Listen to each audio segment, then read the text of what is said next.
Gördüyüm filan kəs neynədi, bilirdim ki, onun axırı belə olacaq. Sanki ləzzət alırıq birinin səhvi ucbatından, özünü xar etməsindən.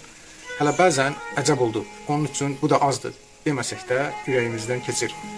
Fikrimcə cəmiyyətdə abır-həyanın aradan getməsinə, fəsadların adiləşməsinə bu halları danışanlar daha çox xidmət etmiş olurlar. Bir negativ, mənfi hal baş verib, hamı hamıya danışır, paylaşır. Çoxumuz, xüsusilə də dindar camiyyədə olanlarımız da bunu edirlər. Halbuki dinimiz bizə kimsənin abrını aparmağa icazə vermir. Axı biz səbəbini bilib-bilmədən, qınamağa haqqımız yoxkən bir insanın danışığındakı, yaxud əməlindəki hansısa səhvi sosial şəbəkələrdə, yazışmalarda paylaşım edib abrını aparmağa nə ixtiyarımız var? Yazılıb ki, Kərbəlada İmam Hüseyn səhabələrindən beyyətini üzərlərindən götürdüyünü elan edir. Gecə ilə məşəlləri söndürtdürür və onları azad edir. Kim getmək istəyir, gedə bilər mesajını verir. Yəni, döyüşmək istəməyənlər, döyüşdən qorxanlar gizlində getsin. İmam buna şərait yaradır.